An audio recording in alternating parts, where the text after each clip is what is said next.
Movie की शुरुआत में हम देखते हैं कि एक ग्रुप में कुछ फ्रेंड्स आपस में बातें कर रहे होते हैं। इन्हीं में से एक लड़की जिसका नाम अथीना होता है वो अपने फ्रेंड्स को बताती है कि हंट की डेट करीब आ रही है और लोगों को मारने से अच्छा आइडिया और कुछ भी नहीं हो सकता। इसके बाद हमें एक सीक्रेट लोकेशन दिखाई जाती है जहाँ पर हम कुछ लोगों को देखते हैं। ये लोग असल में अथीना के ग्रुप के मेंबर थे जो उस वक्त चैटिंग कर रहे थे। अचानक से यहाँ पर एक आदमी आ जाता है जो काफी डरा और काफी घबराया हुआ होता है और साथ में वो कंफ्यूज भी होता है कि तबीयत खराब हो रही थी। इसीलिए इनमें से एक जो डॉक्टर होता है वो उसके पास आकर उसे रिलैक्स करने के लिए कहता है और जमीन पर लेटा देता है। इसके बाद वो एक पेन मांगता है और इस आदमी के गले में मार देता है जिससे इसके गले से बहुत सारा खून बहने लगता है। लेकिन वो आदमी उठता है और एक बोतल को तोड़कर उनसे अपने आप को बचाने की कोशिश करता है जिससे ये सभी लोग हड़बड़ाने लगते हैं। तभी अथीना यहाँ आकर अपनी सैंडल की हील को उसकी आंख में घुसा देती है जिससे ये यहीं ऑन द स्पॉट ही मर जाता है। इसके बाद अथीना अपनी सैंडल से उसकी आंख निकालकर फेंक देती है।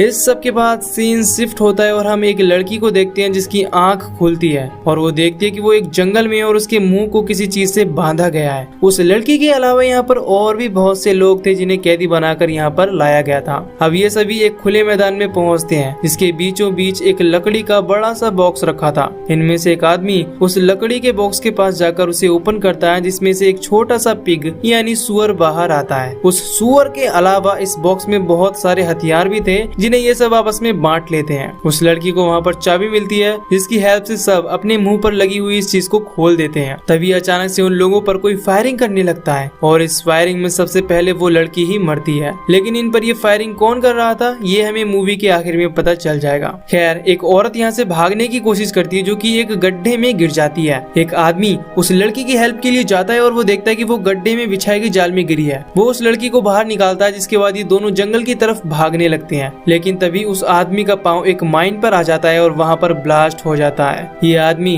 तुरंत मर जाता है लेकिन वो लड़की दोबारा से जाकर गड्ढे में गिर जाती है। तभी दूसरा आदमी उस लड़की की हेल्प करने के लिए आता है लेकिन अब उसकी बॉडी का आधा हिस्सा ब्लास्ट हो चुका था और आधा गड्ढे में पड़ा था। लड़की उस आदमी से अपने आप को शूट करने बोलती है पर यह आदमी उसे शूट नहीं करता जिसके बाद वो खुद उससे गन छीनकर खुद को शूट कर लेती है। इसके बाद वो आदमी जंगल की तरफ भागता है जहाँ पर वो 3 लोगों से मिलता है। इन लोगों के सामने वायर्स की एक दीवार थी जिसे ये फांदने लगते हैं लेकिन एक आदमी पीछे ही रह जाता है और उस पर कोई तीर से अटैक करने लगता है। जिसके बाद ये आदमी वापस पीछे की ओर भागता है ताकि वो उन लोगों को मार सके जो उस पर अटैक कर रहे थे लेकिन वो कुछ भी नहीं कर पाता और तीरों से भूना जाता है। इसके बाद वो नीचे गिर जाता है। तभी कोई उसके पास 2 ग्रेनेड फेंकता है और वो फट कर मारा जाता है। इधर ये तीनों सर्वाइवर एक शॉप में जाते हैं जहाँ पर वो एक आदमी और एक औरत से मिलते हैं। वो दोनों हस्बैंड वाइफ थे। अब ये लोग इनसे इस जगह की लोकेशन पूछते हैं तो ये बताते हैं कि हम अरकानसास नाम के स्टेट में हैं। ये सुनकर ये सभी हैरान हो जाते हैं और समझ जाते हैं कि जितने भी सभी लोग हैं वो अलग अलग जगह से पकड़कर यहाँ लाए गए हैं। अब इनमें से एक औरत वो यहाँ पर रखी हुई कोई चीज खा लेती है जिससे उसके मुंह से झाग निकलने लगते हैं और वो इस वजह से मारी जाती है। तभी ये दोनों शॉपकीपर्स मास्क पहनकर यहाँ पर जहरीली गैस छोड़ देती है और इनमें से एक को शूट करके मार डालते हैं। अब इससे हम समझ पाते हैं कि ये दोनों किसी प्लान का हिस्सा है। खैर इसके बाद हम देखते हैं कि ये स्टोर को क्लीन करने लगते हैं और डेड बॉडीज को छुपा देते हैं। अब ये स्टोर इस तरह से चमका देते हैं जैसे यहाँ पर कुछ हुआ ही नहीं। तभी यहाँ पर एक और लड़की आती है और इस लड़की का नाम क्रिस्टल होता है जो इनसे पूछती है कि वो किस जगह पर है। इस पर ये वही जवाब देते हैं कि हम अरकानसास में हैं। इसके बाद क्रिस्टल शॉप से सिगरेट खरीदती है लेकिन जब उसे चेंज मिलता है तब उसे उन शॉपकीपर्स पर डाउट होने लगता है और वो गन से उन दोनों को मार डालती है क्योंकि अरकानसास के हिसाब से ये सिगरेट महंगी बेच रहे थे।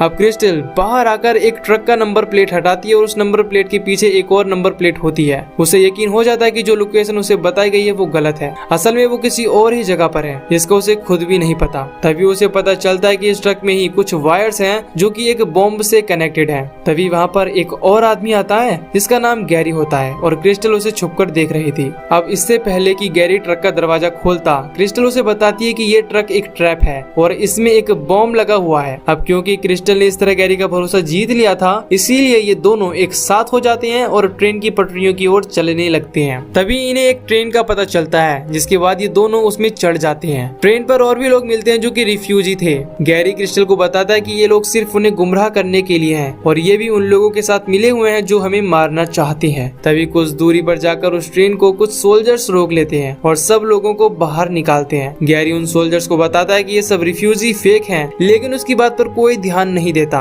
और वहाँ से चले जाते हैं। तब माइक नाम का आदमी गैरी के पास आता है और उसे कहता है, मुझे नहीं लगता कि वो तुम्हारी बातों पर यकीन करेंगे। माइक को इंग्लिश बोलता देख गैरी परेशान हो जाता है। तभी वो आदमी कुछ बातों को रिवील करता है। वो कहता है कि सिर्फ मैं उन लोगों के साथ मिला हुआ हूँ, इसके अलावा बाकी सारे रिफ्यूजी असली हैं और वो सोल्जर्स भी असली हैं। इस बात पर गैरी को बहुत गुस्सा आ जाता है और वो उस पर झपट पड़ता है, जिसके बाद कुछ बॉम्ब्स उसके पास से गिरते हैं और इनमें से एक बॉम्ब वो माइक की पैंट के अंदर डाल देता है। इसके बाद बॉम्ब के ब्लास्ट होने से माइक मारा जाता है। फिर वो सोल्जर क्रिस्टल को एक कैंप में ले जाते हैं, जहाँ क्रिस्टल एक आदमी से मिलती है जो कि उसकी तरह ही प्रिजनर होता है, लेकिन वो किसी तरह वहाँ से भाग गया था। तभी यहाँ पर एक आदमी आकर उन दोनों को अपने साथ ले जाने लगता है। ये आदमी इनसे कहने लगता है कि कोई ना कोई तो वजह होगी जिस वजह से तुम्हें प्रिजनर बनाया गया हो। इस बात से क्रिस्टल को इस पर शक होता है। इसके बाद वो उसे लात मारकर कार से बाहर गिरा देती है और कुचल कर मार डालती है। इस पर डॉन क्रिस्टल पर चिल्लाता है और कहता है कि ये आदमी हमारी मदद कर सकता था और बता सकता था कि उन लोगों ने हमें क्यों पकड़ा था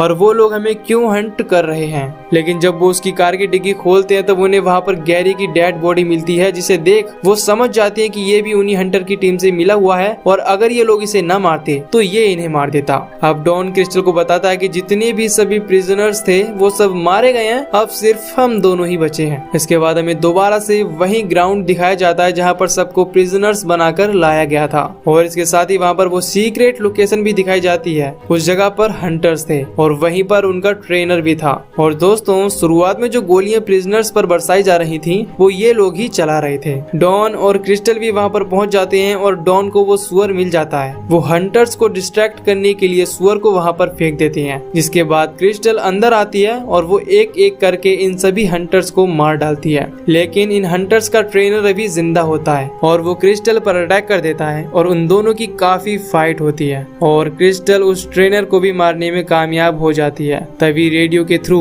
अथीना की आवाज आती है और वो क्रिस्टल को गुमराह करने के लिए और डॉन को फंसाने के लिए कहती है, डॉन क्या तुमने अभी तक क्रिस्टल को मारा या नहीं? यह बात सुनकर क्रिस्टल को डॉन पर भी डाउट होने लगता है। क्रिस्टल डॉन को कोई मौका दिए बगैर ही उसे भी मार डालती है। इसके बाद क्रिस्टल उस ट्रेनर के पास जाती है। वो उससे हंटर्स की बॉस अथीना की लोकेशन पूछती है और अथीना की लोकेशन लेने के बाद वो उसे भी मार डालती है। इसके बाद में हमें 1 साल पहले का सीन दिखाया जाता है और यहीं पर हमें पता चलता है कि आखिर वो सब लोग हंटर्स क्यों बने और उन्होंने ये सब कुछ क्यों किया। तो शुरुआत में जो हमने चैट देखी थी जिसमें सभी लोग बातें कर रहे थे लोगों को मारने की और हंट करने की, वो असल में सारी बातें झूठ थी, यानी कि वो सारी बातें जोक थी। पर जब ये चैट लीक हो गई तो उसके साथ 11 लोगों ने मिलकर, जिन्हें इन लोगों ने प्रिजनर बनाया था, उन लोगों ने उनके इस ग्रुप चैट को सच मान लिया और उसे सब जगह फैला दिया, जिस वजह से अथीना और उसके साथियों को जॉब से भी निकाल दिया गया। पहले तो उन लोगों ने हंट को सिर्फ एक मजाक के तौर पर लिया था, लेकिन जब उनके साथ इतना बुरा हुआ तब उन्होंने डिसाइड कर लिया कि वो इस मजाक को रियलिटी में बदल देंगे, क्योंकि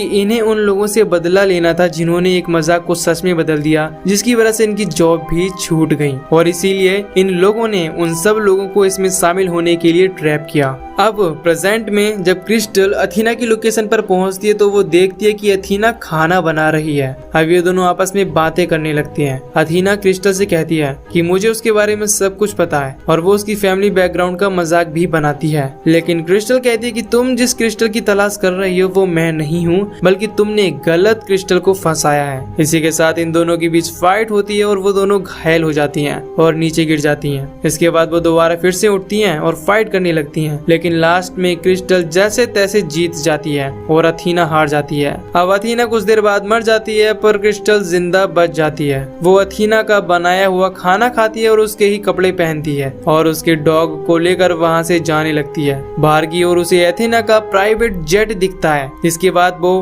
पायलट और हॉस्टेस को बंदूक की नोक पर टेक ऑफ और उसकी खातिरदारी करने के लिए बोलती है और यहीं पर ये मूवी खत्म हो जाती है। तो दोस्तों, अगर आपको ये मूवी की एक्सप्लेनेशन पसंद आई हो तो वीडियो को लाइक और चैनल को सब्सक्राइब जरूर कर देना। बाकी मैं मिलूंगा आपसे न्यू वीडियो में। Till then take care, love you, bye bye.